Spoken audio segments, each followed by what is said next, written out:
Assalamualaikum warahmatullahi wabarakatuh. Ketemu lagi dengan saya di kuliah manajemen proyek. Kali ini akan saya jelaskan mengenai proses pengadaan barang atau jasa secara elektronik.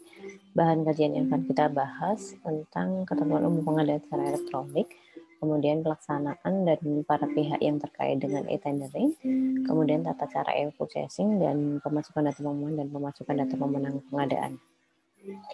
Yang pertama, pengadaan barang atau jasa secara elektronik atau lebih dikenal dengan e-procurement adalah pengadaan barang atau jasa yang dilaksanakan dengan menggunakan teknologi informasi dan transaksi elektronik sesuai dengan ketentuan perundang-undangan. Jadi mulai tahun 2012 Indonesia sudah mulai diwajibkan e-procurement untuk semua pengadaan barang atau jasa. Pengadaan barang atau jasa secara elektronik ini dilakukan dengan cara e-tendering atau bisa juga dengan e-purchasing. Nah, tujuan e-procurement yang pertama adalah meningkatkan transparansi dan akuntabilitas karena tidak akan bertemu antara pengguna barang atau jasa dan penyedianya ataupun antara penyedia satu dengan penyedia yang lain. Kemudian meningkatkan akses pasar dan persaingan usaha yang sehat karena semua terbuka dan bisa dilelangkan, semua orang bisa melihat prosesnya gitu kan. Kemudian memperbaiki tingkat efisiensi proses pengadaan, jadi nggak perlu setiap orang untuk datang tapi hanya menyimak dari sistem informasinya, semua sudah bisa diakses. Kemudian mendukung proses monitoring dan audit, jadi semua proses terekam dalam sistem sehingga proses audit maupun monitoringnya lebih mudah. Kemudian memenuhi kebutuhan akses informasi yang real time karena semua dalam sistem sehingga jam waktu semuanya sudah diatur sedemikian rupa. Nah, manfaat e-procurement bagi unit layanan pengadaan atau pejabat pengadaan itu yang pertama adalah mendapatkan penawaran yang lebih banyak karena terbuka untuk semua dan semua mempunyai kesempatan untuk mendaftar. Kemudian mempermudah proses administrasi karena semua dilakukan oleh sistem. Kemudian mempermudah pertanggungjawaban proses pengadaan karena semua terekam oleh sistem juga. Untuk penyedia, yang pertama menciptakan persaingan usaha yang sehat karena tidak bertemu antara pengusaha satu dengan pengusaha yang lain sehingga tidak ada ancaman atau intimidasi dan sebagainya. Kemudian memperluas peluang usaha. Jadi yang biasanya di daerah tidak dapat informasinya karena sekarang sistemnya sudah terbuka bisa diakses dari mana saja. Kemudian membuka kesempatan pelaku usaha untuk mengikuti lelang. Jadi semua informasi bisa diakses dimanapun dan kapanpun gitu kan. Kemudian mengurangi biaya transportasi untuk mengikuti lelang yang biasanya harus datang untuk unleasing atau mengambil dokumen dan menyerahkan dokumen segala macam, sekarang sudah tidak ada transportasinya, udah bisa lebih hemat juga gitu kan. Kalau bagi masyarakat bisa memberikan kesempatan masyarakat luas untuk mengetahui proses pengadaan. Jadi masyarakat itu bisa melihat barang atau jasa apa saja yang sedang dilelangkan, kemudian bisa membantu proses pengawasan juga gitu kan. Nah, layanan pengadaan secara elektronik atau LPSE ini merupakan suatu unit layanan yang sekaligus sebagai penyelenggara sistem elektronik di Indonesia. Dengan fungsi utamanya adalah menyediakan layanan pengadaan secara elektronik. LPSE wajib dibentuk oleh provinsi, kabupaten, kota untuk memfasilitasi ULP atau pejabat pengadaan dalam melaksanakan pengadaan barang atau jasa secara elektronik. Kemudian kementerian, lembaga atau KLI, instansi atau institusi yang tidak membentuk LPSE dapat menggunakan LPSE terdekat dalam melaksanakan pengadaan secara elektronik. Nah, ini ada beberapa fungsi LPSE. Jadi ada fungsi mengelola sistem, menyediakan pelatihan, kemudian menyediakan sarana akses internet, kemudian menyediakan bantuan teknis, serta melakukan pendaftaran dan verifikasi terhadap PPK, panitia, dan penyedia barang atau jasa. Jadi khusus untuk purchasing nantinya, karena semua harus diakses lewat e-katalog itu, penyedianya juga harus diverifikasi oleh LPSE ini nantinya. Kemudian pembentukan LPSE ini, kalau di daerah bisa dibentuk mulai dari gubernur, bupati, wali kota melalui SK atau surat keputusan mungkin ya. Kemudian begitu juga di lembaga, kementerian atau institusi itu juga harus membentuk, kemudian di sana baru terbentuk layanan pengadaan secara elektronik di mana nanti fungsinya adalah memfasilitasi unit layanan pengadaan atau pejabat pengadaan dalam melakukan pengadaan barang atau jasa secara elektronik. Langkah-langkah pembentukannya dapat dibentuk oleh unit permanen tersendiri ataupun menempel pada unit yang telah ada. Bisa struktural maupun non-struktural. Kemudian institusi yang berminat atau pemohon mengirimkan surat implementasi ke LKPP. Jadi LKPP itu yang mengelola LPSE tersebut gitu kan. Kemudian pemohon menerbitkan surat keputusan gubernur, kabupaten, kota atau pimpinan instansi KLI tadi tentang pembentukan tim LPSE. Kemudian agar dasar hukumnya kuat untuk bisa melaksanakan e-procurement, pemohon harus menerbitkan peraturan kepala daerah tentang implementasi e-procurement atau peraturan lain. Jadi yang pasti ada peraturan dari pimpinan tertinggi dari suatu KLDI tadi gitu kan ya. Kemudian mengikuti manajemen training bagi SDM pengelola LPSE dan menyediakan infrastruktur yang diperlukan. Yang terakhir adalah mempunyai website resmi sebagai domain dan website LPSE sebagai subdomainnya.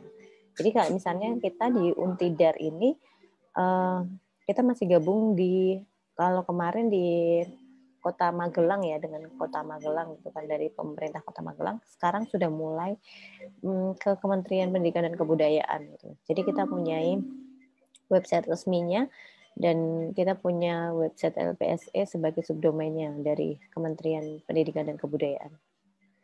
Nah, kedudukan LPSE itu bisa dilihat di portal, di mana kalau kita lihat kita punya portal Inaprok namanya, jadi portal pengadaan nasional yang dikelola oleh LKPP, di mana ada berbagai atau dari beberapa unit ULP itu bergabung di LPSE yang ada atau yang dikelola oleh LKPP ini.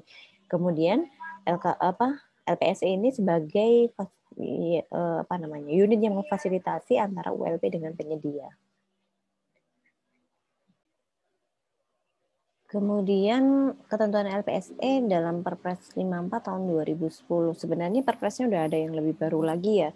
Kalau kita lihat Perpres pengadaan ini yang terbaru itu ada tahun 2021 kemarin, bulan Februari itu ada Perpres nomor 12 tahun 2021. Yang terbaru atau yang lebih lengkap lagi ada nomor 18 tahun 2018 ya, maaf.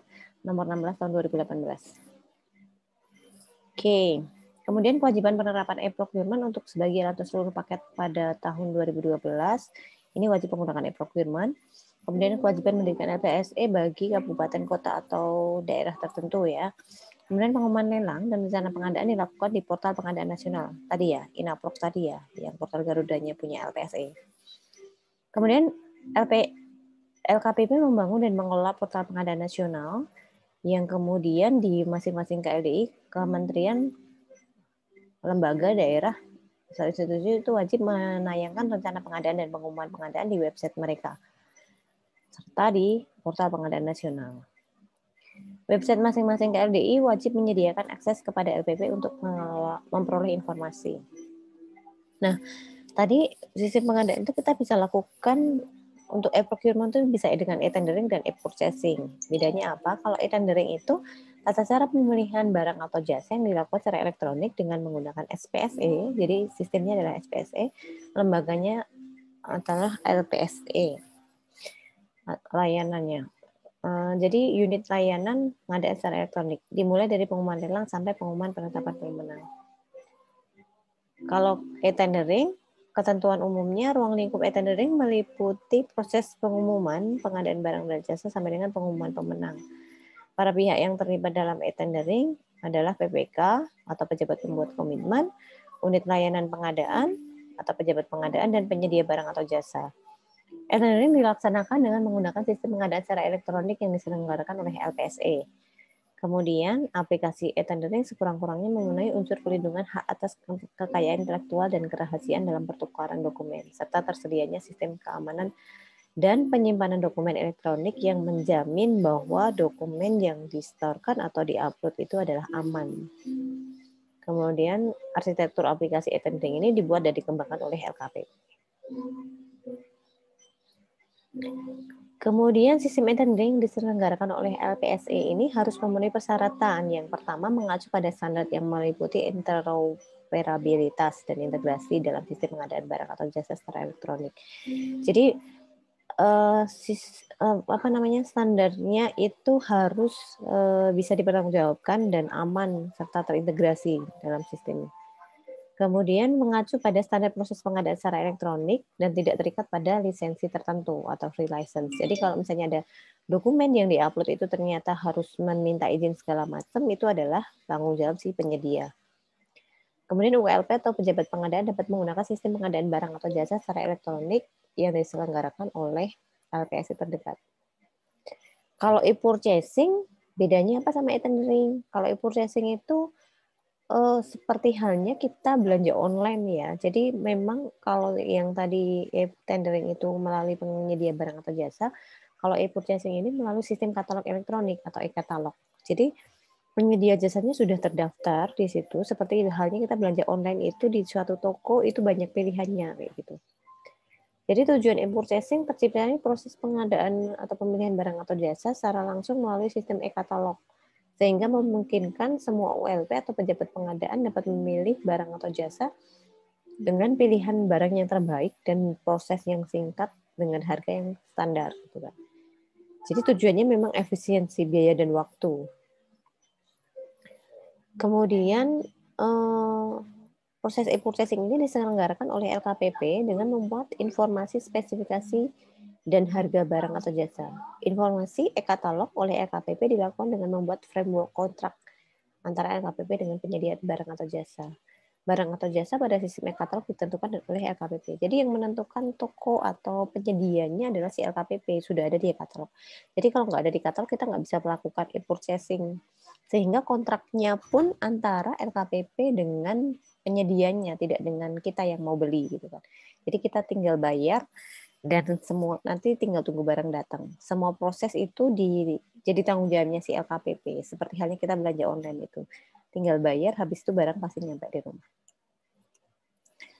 Kemudian prototype e-purchasing itu jadi seperti ini, ada di harus ada di e-katalog. Kemudian ULP itu menyerahkan atau memilih barang atau pekerjaan yang mau ditenderkan itu ke LPSE. Nah, nanti LPSE itu yang akan menentukan atau memilih atau menjalankan sistem yang ada sehingga akan ditentukan penyedia barangnya siapa atau barangnya akan seperti apa gitu. Tetapi spek segala macamnya kita yang menentukan. Nah, itu adalah sedikit tentang pengadaan barang secara elektronik. Untuk lebih jelasnya dapat dilihat di video pengadaan yang sudah saya share juga dari Lembaga Kebijakan Pengadaan Barang atau Jasa Pemerintah atau LKPP. Oke, itu saja mungkin penjelasan dalam video ini. Terima kasih sudah menyimak video ini. Mudah-mudahan bermanfaat. Saya akhiri. Assalamualaikum warahmatullahi wabarakatuh.